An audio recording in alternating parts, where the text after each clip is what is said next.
ক্যাম্পাসে লেজুর ভিত্তিক ছাত্র রাজনীতি নিষিদ্ধের একটি কথা উঠেছে। আসলে কি ক্যাম্পাসে রাজনীতি বন্ধ করা পসিবল? ধন্যবাদ। আর ক্যাম্পাসে রাজনীতির যদি কথা বলি, আমরা বিশ্ববিদ্যালয় আইনেই দেখতে পাই যে বিশ্ববিদ্যালয়ের ছাত্র রাজনীতি নিষিদ্ধ। কিন্তু বিশ্ববিদ্যালয় প্রতিষ্ঠার পর থেকেই দেখেছি ওই আইনটা খাতা কলমে আছে বা আইনের জায়গায় আছে। আইনের বাস্তব প্রয়োগটা আমাদের ক্যাম্পাসে ছিল না, এখন নাই। ইভেন এখনও দেখা যাচ্ছে, আমরা যদি বলি যে ক্যাম্পাসে ছাত্র রাজনীতি নিষিদ্ধ, কিন্তু তাদের যে ছাত্র রাজনীতির সংগঠনগুলো রয়েছে, ছাত্র সংগঠন তাদের কার্যক্রম পরিচালনা করছে। এই প্রশ্নে আসলে প্রশ্ন থেকেই যায়, ছাত্র রাজনীতি নিষিদ্ধ কিনা, সম্ভব কিনা। যদি এ থেকে বলি, যদি সাধারণ শিক্ষার্থীরা চায়, সকল শিক্ষার্থীরা যদি ঐক্যবদ্ধ হয় যে ক্যাম্পাসে কোনো ধরনের রাজনীতি চলবে না, তাহলে নিষিদ্ধ করা সম্ভব বলে আমরা মনে করি। কারণ হচ্ছে এই জেনারেশন, এই প্রজন্মের কাছে অসম্ভব বলতে কিছুই নেই। সেটা আমরা দীর্ঘ 16 বছরের ফেসিবাদ পতনের মাধ্যমে আমরা দেখতে পেয়েছি যে আসলে সম্ভব। যদি সকল শিক্ষার্থীরা চায়, তাহলে অবশ্যই ছাত্র রাজনীতি নিষিদ্ধ করা সম্ভব হবে বলে মনে করি। বৈষম্য বিরোধী ছাত্র আন্দোলন ক্যাম্পাসের সাধারণ শিক্ষার্থীদের জন্য কি কি শিক্ষামূলক পদক্ষেপ গ্রহণ করছে? বৈষম্যবিরোধী ছাত্র আন্দোলনের প্ল্যাটফর্মটা হচ্ছে মূলত শিক্ষার্থীদের প্ল্যাটফর্ম। এটা শিক্ষার্থীদের জন্যই কাজ করে। এটা শিক্ষামূলকের কথাই যদি বলি, আমরা আমাদের সবচেয়ে বড় ইনিশিয়েটিভ সেটা হচ্ছে আমরা শিক্ষার যথাযথ পরিবেশটা নিশ্চিত আমরা গড়ে করছি। আমরা দেখি যখন সাধারণ স্বৈরাচার যুগে যদি আমরা দেখি, ক্যাম্পাসের যে স্বাভাবিক কার্যক্রম পরিচালনা করা, শিক্ষার পরিবেশটা অটুট রাখার জন্য যে হলে দেখা যাচ্ছে রাজনীতি বাধ্যবাধকতা করা, তারপর দেখা যাচ্ছে রাজনীতির ভিত্তিতে হলের সিট বন্টন, কিংবা শিক্ষকদের পলিটিক্যাল বায়াসনেসের শিকার হওয়া, এরকম অনেক কিছু হচ্ছে। আমাদের প্রথম বয়সটা কিন্তু তাদের বিরুদ্ধে। আমরা চাই ক্যাম্পাস এমন একটা সুস্থ ক্যাম্পাস, যে ক্যাম্পাসে শিক্ষার্থীদের শিক্ষার পরিবেশটা নিশ্চিত হবে। এখানে কোনো যে তার মৌলিক যে রাইটগুলো, সেই রাইটগুলো এনশিওর করা হচ্ছে আমাদের প্রথম কাজ। সেকেন্ডলি হচ্ছে আমরা শিক্ষার্থীদেরকে নিয়ে আমরা বিভিন্ন সেমিনার আয়োজন করছি। আমরা বিভিন্ন প্ল্যাটফর্মের মাধ্যমে তাদের আওয়াজটা তুলতে চাচ্ছি যে তারা কি চায়, তাদের চাওয়াটা আমরা নিয়ে আসতে চাচ্ছি। বিশ্ববিদ্যালয়, সাধারণ শিক্ষা প্রতিষ্ঠানগুলো হবে শিক্ষার্থীদের আশা আকাঙ্ক্ষার একটা পাওয়ার হাউস বলে আমরা এখান থেকে তারা আইডিয়া জেনারেট করবে, দেশকে পরিচালনার জন্য নিজেদেরকে তৈরি করে তুলবে। সেই জায়গাটা তাদের প্রিপারেশন করার জন্য আমরা শিক্ষা বান্ধব যত উদ্যোগ নেওয়া দরকার সেগুলো নিচ্ছে, এবং সেগুলো ছাড়া আমরা কাজ করে যাব। আমাদের প্ল্যাটফর্মের যাত্রা শুরু, আমাদের সকল ইনিশিয়েটিভ ধাপে ধাপে আসছে। সকল কাজ আমরা নিব। শিক্ষামূলক কাজের মধ্যে যদি বলি, বিফোর ফাইনালের কথা যদি আমরা বলি, সে বিষয়ে আমরা বিশ্ববিদ্যালয় প্রশাসনের কাছে আমরা দাবি দিয়েছি বিফোর ফাইনালটা ঠিক করা। আমরা আবার দেখি হচ্ছে আমাদের বিশ্ববিদ্যালয়ের বিশ্ববিদ্যালয় ফাইনাল পরীক্ষাগুলোতে নাম্বার টেম্পারিং হয়।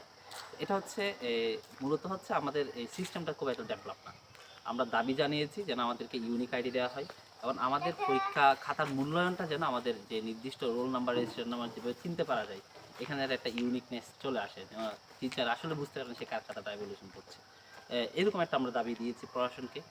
আর তার পাশাপাশি যে মেধার ভিত্তিতে যে সিট বন্টন, মেধার ভিত্তিতে এই হলের আবাসন নিশ্চয়তা, সে দাবি আমরা প্রশাসনের কাছে দিয়েছি। আমরা বলতে পারি আমরা বৈষম্যবিরোধী ছাত্র আন্দোলন শিক্ষার্থী বান্ধব শিক্ষামূলক কার্যক্রমগুলো তারা নেবে। এটা যেহেতু এখানে কোনো পলিটিক্যাল উদ্দেশ্য নাই, সো এটা শিক্ষামূলক একটা সংগঠন বলে বলা যায়। ক্যাম্পাসে সকল ছাত্র সংগঠনের সহাবস্থান কতটা জরুরি, আর এর প্রতিবন্ধকতা কি?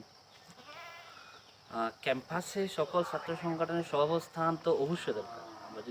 আমরা সম্প্রতি সম্প্রীতির বাংলাদেশ বলি, সম্প্রীতির বাংলাদেশ যদি চাই, তাহলে হচ্ছে সম্প্রীতির ক্যাম্পাসই দরকার। তো এখানে হচ্ছে প্রত্যেকটা দলের সহাবস্থান নিশ্চিত করতে হবে। আপনার প্রথম কোয়েশ্চেন যদি বলি, ক্যাম্পাসে ছাত্র রাজনীতি নিষিদ্ধ সম্ভব কিনা, এখন এখানে একটা প্রশ্নের কথা বলেছিলাম যে সকল শিক্ষার্থীরা চাইলে সম্ভব। আবার হয়তো বা তবে এখানে ছাত্র রাজনীতির বিষয়ে যখন প্রশ্ন করবেন, তখন আরেকটা বিষয় চলে আসে। ছাত্র রাজনীতির কথা বললে কিন্তু আমরা পরিচিত, আমরা জন্মের পর থেকে পরিচিত, আমরা লেজুর ভিত্তিক একটা রাজনীতির সাথে আমরা পরিচিত।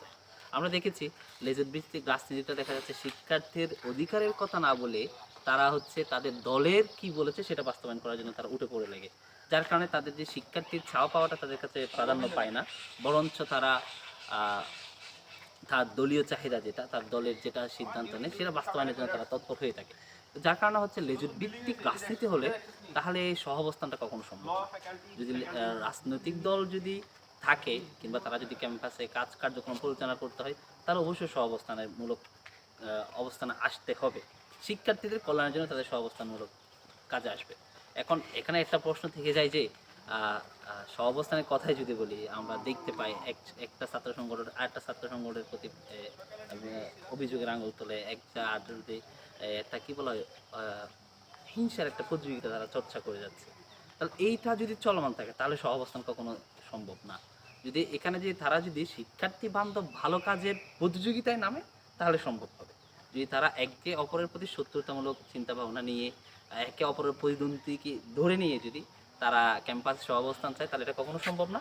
তবে যদি ছাত্র সংগঠনগুলোর উদ্দেশ্য যদি এটা হয়, আমরা একটা আগামীর সুন্দর বাংলাদেশ বিনির্মাণের জন্য আমরা কাজ করব, আমাদের দেশপ্রেমের যে লক্ষ্য সেই লক্ষ্যে যদি তারা অটুট থাকতে পারে তাহলে হয়তো তারা সহাবস্থানে আসতে পারবে। আর যে ক্যাম্পাসে যদি রাজনীতি যদি আইনগত সিদ্ধ হইতো তখন অবশ্যই ক্যাম্পাসের জন্য তাদের সহাবস্থান জরুরি। আর যেহেতু ক্যাম্পাসে রাজনীতি নিষিদ্ধ, তাহলে তাদের ক্যাম্পাসে সহাবস্থানের প্রশ্নই আসে না। আর যদিও বা আমরা এটা আহ, খাতা কলমে দেখেছি, আইনের দেখেছি, বাস্তব প্রয়োগ দেখি নাই, যদি সেভাবে যদি চলতে থাকে তাহলে আমি বলবো আমার ব্যক্তিগত জায়গা থেকে অবশ্যই সহাবস্থান দরকার। নতুন বাংলাদেশে ছাত্র রাজনীতি কেমন হওয়া উচিত বলে আপনি মনে করেন? ছাত্র রাজনীতি অবশ্যই দরকার। বাংলাদেশ বিনির্মাণের জন্য বাংলাদেশের লিডারশিপ তৈরি করবে ছাত্র রাজনীতি।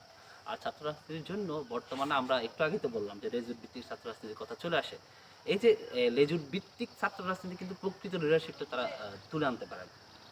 প্রকৃত লিডার হচ্ছে যে তার কর্মীদের চাওয়া পাওয়া পূর্ণ করবে, শিক্ষার্থীদের চাওয়া পাওয়া পূর্ণ করবে। ছাত্র নেতা যদি হতে চায় তাহলে সেক্ষেত্রে ছাত্র সংসদের অপরিহার্য রয়েছে। তো নতুন বাংলাদেশ বিনির্মাণে ছাত্র রাজনীতি কেমন হওয়া দরকার, আমি যে জায়গায় বলছি যে নতুন বাংলাদেশ বিনির্মাণে সবচেয়ে বড় ভূমিকা রাখতে পারে ছাত্র সংসদ। ক্যাম্পাসের ছাত্র সংসদ যদি আসে তাহলে এটা সাধারণ শিক্ষার্থীদের সরাসরি ম্যান্ডেট নিয়ে তারা আসবে। সে জায়গায় তারা শিক্ষার্থীদের চাওয়া পাওয়াটাই তারা প্রাধান্য দিবে এবং সেটা বাস্তবায়নের জন্য তারা কাজ করতে পারবে। তো এক্ষেত্রে ছাত্রদের ভূমিকা হবে সবচেয়ে বেশি মুখ্য। আমরা দেখেছি বিগত 16 বছর অন্যান্য রাজনৈতিক সংগঠন শত চেষ্টা করে এই আওয়ামী ফেসিবাদকে পতনকে ত্বরান্বিত করতে পারে নাই। একমাত্র যখন শিক্ষার্থীরা চেয়েছে তখনই সম্ভব হয়েছে। ঠিক সে কীভাবে আমরা 90-এর আন্দোলনকে যদি দেখি, সেখানে দেখা যায় শিক্ষার্থীরা এগিয়ে এসেছিল। তো সেই জায়গায় বলবো যে নতুন বাংলাদেশ বিনির্মাণে ছাত্র রাজনীতির অবশ্য অবদান রয়েছে এবং এক্ষেত্রে তাদের এই চিন্তাটা এমন হওয়া দরকার দেশকেন্দ্রিক হওয়া, আত্মকেন্দ্রিক না হয়ে। আমরা দেখি ছাত্র রাজনীতি হোক কিংবা অন্য রাজনীতি হোক, যারা গতানুগতিক রাজনৈতিক কর্মকাণ্ড পরিচালনা করে আসছে, তারা টেন্ডারবাজির পেছনে ছুটছে, তারা ব্যবসা বাণিজ্যের পেছনে ছুটছে, মূলত তাদের একটা স্বার্থ আছে।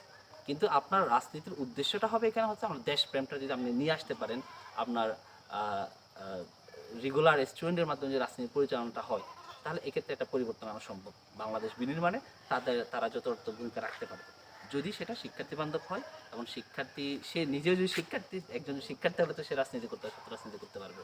তাহলে সেই জায়গাটায় যদি এম্পাসাইজ করতে পারে তাহলে তাদের ভূমিকাটা অনেক বেশি। আর নতুন বাংলাদেশ বিনির্মাণে অবশ্যই দেশপ্রেমিক ছাত্র রাজনীতি অবশ্যই দরকার। ধন্যবাদ।